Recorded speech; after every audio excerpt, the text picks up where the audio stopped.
Aladena, Jimmy the Weasel, Fratianno was the third of the informant triumvirate condemned by Joe Bonanno.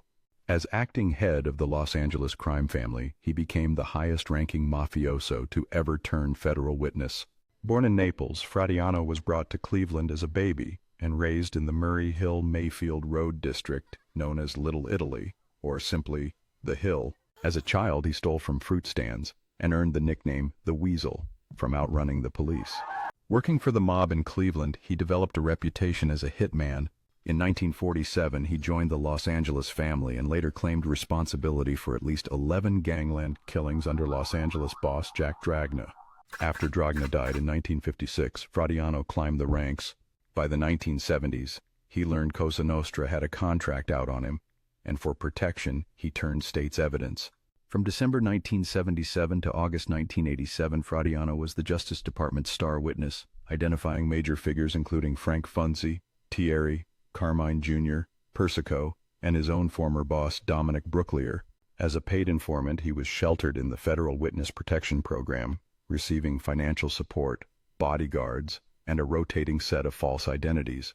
In 1987, the government cut off his allowance, arguing witness protection was never intended to be a retirement plan for former mobsters. Fratianno supported himself by charging heavy fees for TV documentary appearances and working as an expert witness in underworld trials. He collaborated on 2 autobiographies, The Last Mafioso, with Ovid Damaris, and Vengeance is Mine, with Michael J. Zuckerman. He died in 1993 after suffering from Alzheimer's disease. It had taken him 33 years to arrive at this moment. Early that evening, he was brought to a winery on South Figueroa Street. Now he waited in a small, dimly lit room for the final act to play out. Jimmy Fratianno prided himself on staying calm under stress, but he could feel the excitement rising. He locked it inside, unwilling to share it with the other candidates. From the other room came the rumble of voices and scraping chairs, and he knew many men were waiting for his entrance. Standing room only, he thought, trying to lighten the knot in his stomach. Then the door opened and Johnny Roselli beckoned. "It's time," he said. They walked down a short hallway and stopped before a closed door. Roselli squeezed his arm and smiled. "Just a couple things, Jimmy. After you've taken the oath, go around the circle and kiss everybody and introduce yourself. Then join hands with the others. Are you ready?" Jimmy nodded and Roselli opened the door. It was a large room and the pungent odor of fermented grapes was stronger here. There must have been 50 men inside. Many Jimmy had met during his 17 months in Los Angeles. They stood in a circle around a long table, faces grim, eyes shadowed under harsh light from bare hanging bulbs. Roselli led Jimmy to the head of the table where Jack Dragna stood, short and heavy-set, wearing horn-rimmed glasses that made him look like a banker. Tom Dragna was on Jack's left, dressed in sports clothes, and Momo Adamo was on his right. Roselli leaned in and explained, "Jimmy, Jack Dragna's the boss of our family. You come in alive, you go out dead." Jack began, speaking in a confusing mixture of Sicilian and Italian, rapid enough that Jimmy struggled to catch it. What he understood went something like this. "We are gathered here this evening to make 5 new members. Jimmy Fratianno, Jimmy Regase, Charlie DiPolito, Louis Piscopo, and Tom's son, Louis Dragna." Jack continued, "Jimmy, you are entering into the honored society of Cosa Nostra, which welcomes only men of great courage and loyalty." He explained, "You come in alive and you go out dead. The gun and knife are the instruments by which you live and die. Further, Cosa Nostra comes first above anything else in your life, before family, before country, before God." He added, "When you are summoned, you must come even if your mother, wife, or children are on their deathbed." Jack emphasized 3 laws. Never betray the secrets of this Cosa Nostra, never violate another member's wife or children, and never involve yourself with narcotics. He warned, violating any law means death without trial or warning. There was more, but 30 years later, this was what Jimmy remembered all these years later. The rest of the ritual became a blur. Blood, then birth. The moment Jimmy was marked as a new member. Jack Dragna asked Jimmy to raise his right index finger, and he wondered why until Jack pricked it with a pin, causing a small blood bubble to form. Jimmy looked up to see Roselli wink at him, and Dragna said, "This drop of blood symbolizes your birth into our family. We're one until death." Dragna stepped forward and kissed Jimmy on both cheeks, sealing his initiation. "Jimmy, you're now a made guy, an amico nostra, a soldato in our familia," Dragna explained. He told Jimmy, "Whenever you want to introduce a member to someone who doesn't know, say, "This is a friend of ours." And in English, "This is a friend of ours, but this is a friend of mine." When introducing a member to someone outside the Mafia, the ceremony ended, and Jimmy turned to kiss Roselli, feeling the room come alive again with congratulations and camaraderie. He felt his legs tremble. He was now part of an ancient, exclusive society, feeling special, an inheritor of power he had longed for. It felt like a carefully plotted script had delivered him to that moment. He was born on November 14th, 1913, near Naples. When he was 4 months old, his mother brought him to the U.S., where his father, Antonio, was already in Cleveland with relatives. In 1915, his sister Louise was born, and 3 years later, his brother Warren joined the family. Fratianno's background was a classic American mafioso, an Italian immigrant family living in a tight-knit community, working hard for minimal wages, trying to survive with dignity. Almost from when he could walk, Jimmy was preoccupied with money, understanding its importance early on. At 6, he saw 3 men mowed down by machine gun fire outside Tony Milano's speakeasy, responding with awe, "Holy Mother of Jesus." Cleveland's Little Italy was similar to the old country, but now Italians were a minority, fenced into a ghetto by culture and speech. The neighborhood was poor, close-knit, and tough, with his father strict and quick to punish, turning beatings into a duel of willpower. Jimmy became tougher as he was hit harder, making himself harder to handle, building resilience at a young age. Jimmy's constant fruit theft led to a police chase where he hit an officer with a rotten tomato and ran, earning the nickname Weasel. The policeman noted his nickname in the report, which followed him everywhere, becoming part of his police record. Around this time, he started calling himself Jimmy because Aladena sounded like a broad's name, leading to Jimmy the Weasel. He even boxed under the name Kid Weasel, winning a lightweight trophy, although friends didn't say it to his face. Jimmy's first experience with bootlegging came at 12, working as a waiter in a speakeasy owned by a woman named Bessie. For nearly 2 years, he watched so many drunks burn their paychecks that it turned him against liquor. In bed at night, he'd think, "God, people got to be crazy to get drunk." What bothered him most wasn't the drinking, but the money. His behavior in school improved enough for him to transfer to Collingwood High School, but a year later he caught a cold, ignored it, and it became pneumonia. With a 106-degree fever, he slipped into a coma, and 2 weeks later he came to and found a priest giving him the last rites. When the wafer touched his tongue, he opened his eyes and said, "I'm better," then slipped back into a coma for another week. When he woke again, the pneumonia had turned into pleurisy, creating a massive deposit of pus in his left lung and pleural cavities. It was so thick it pushed his heart against his right lung, and when syringes failed, Dr. Victor Tanno decided to remove a rib. Because Jimmy was weak, ether was out, so they used local anesthetic, but Tanno warned it would freeze the flesh, not the bone. Jimmy was strapped to a chair held by his mother as the doctor cut into his side, and he remembered the saw-biting bone and the pain like his brain on fire. When the doctor finally cut through and pulled the rib out, the pus shot out with explosive force, and Dr. Tanno laughed, saying, "Look, nurse, it's like an oil well erupting." Jimmy never returned to school after that ordeal. Though his grades had been below average, he was quick with numbers and had already put that talent to practical use. At 14, while hawking newspapers at Fisher Body, he met Johnny Martin, a gambler who ran games at Mike's, a Greek restaurant across from Gate No. 4. Martin took a liking to him and spent hours teaching him cheating tricks, how to shuffle, deal seconds, mark cards with sandpaper, use shaded dice, palm a die, switch, and know winners and losers. By 17, Jimmy had become Martin's partner at Mike's, earning an even cut of the winnings, and later bought a portable crap table for his own games. He could clear $300 or $400 in a few hours by booking games with shaded dice, but at 18 he was charged with raping a divorcee. The woman later admitted she lied to extort money from his father, so the case was dropped, but the charge remained in his record as a blemish, like his nickname, Weasel. A few days before his 19th birthday, Jimmy went ice skating at Elysium Park, doing hockey, figure skating, and even dancing on ice, making him popular with girls.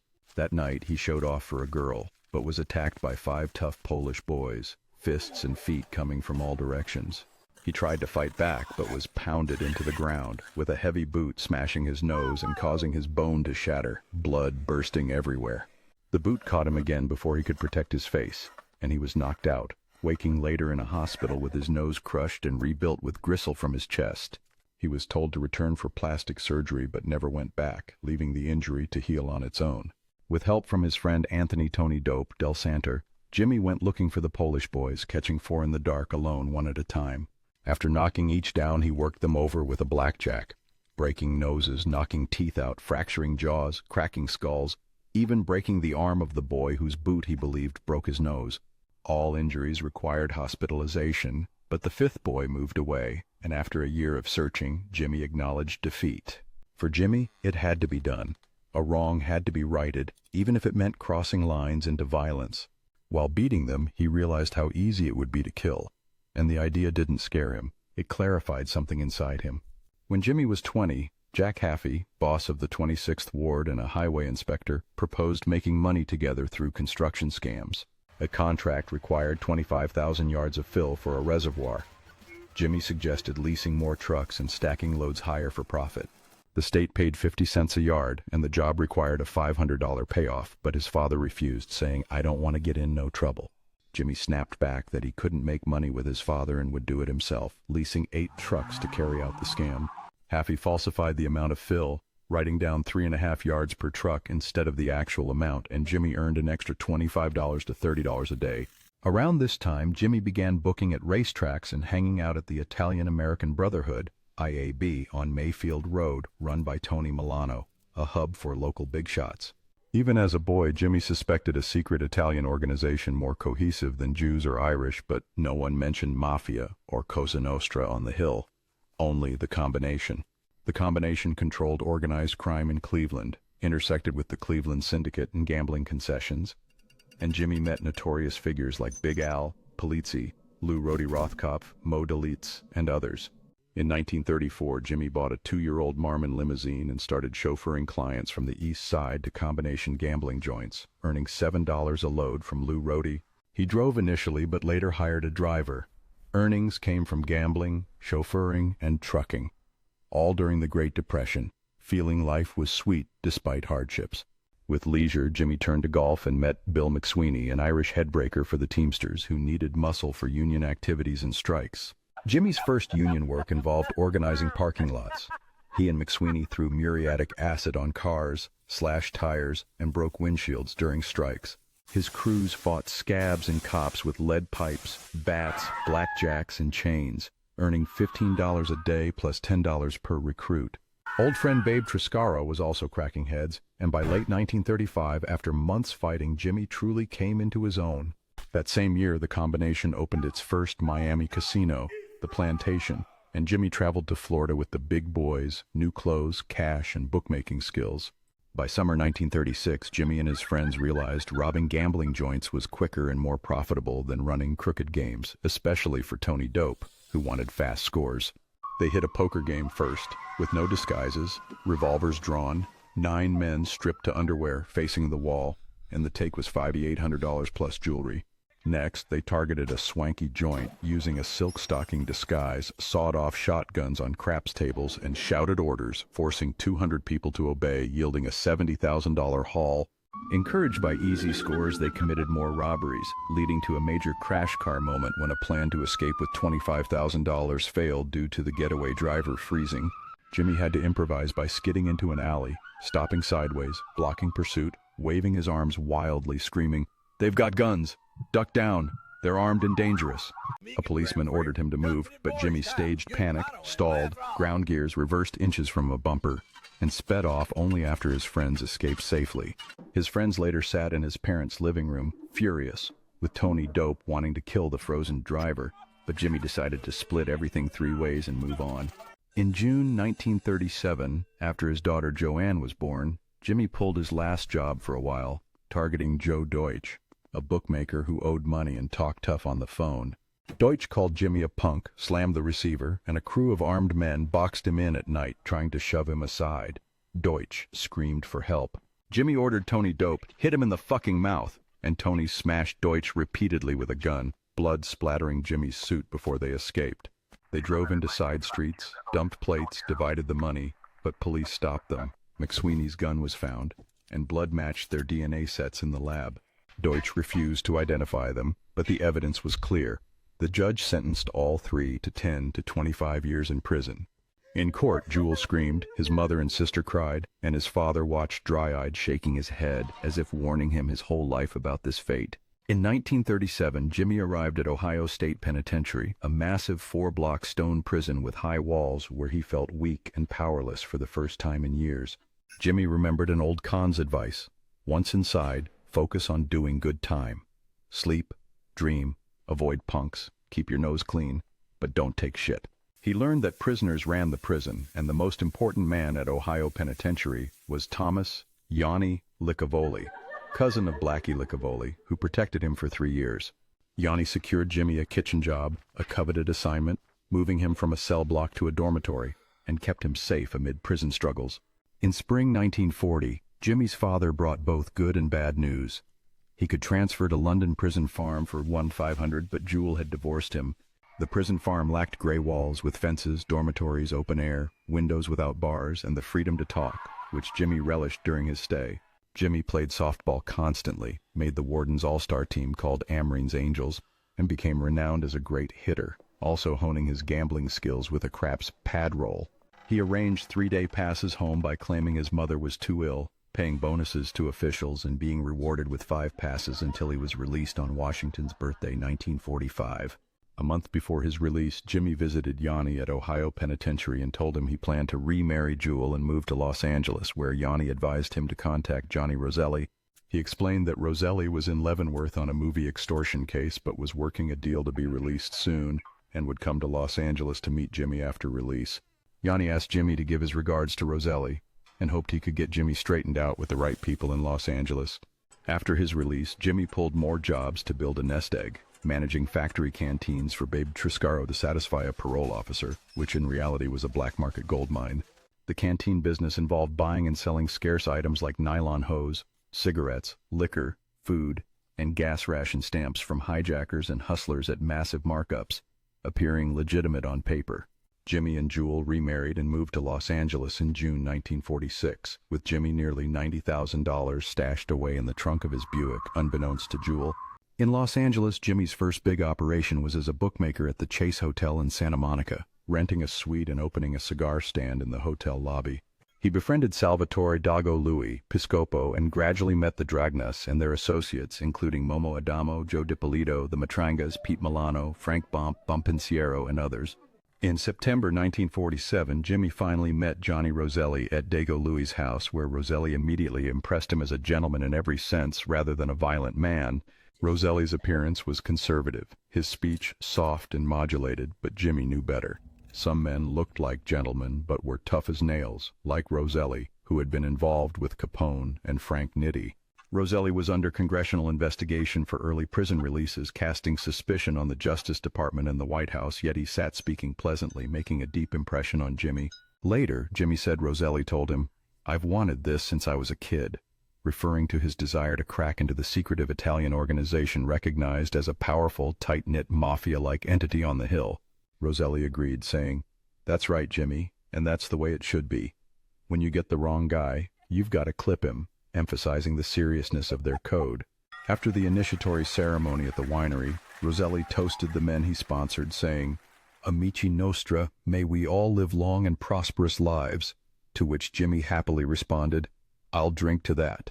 Jimmy later admitted he felt like he was in church or like Jack was going to make him a priest, a feeling that deepened as the ceremony concluded. Roselli then explained the organization as an army, a boss as the general, an underboss, a consigliere, capos, and soldiers, forming a nationwide network of mutually connected families. He clarified that made guys carry power everywhere, and no other family could interfere without approval, with the council settling disputes but not managing daily operations. Roselli dispelled myths about getting paid for hits, stating that hits are only carried out if given a contract by your skipper, and you're obligated to perform it without question. He explained that membership gives members an edge in business. People deal with them because of what they represent: power, influence, and nationwide respect, enabling a good living if hustled properly.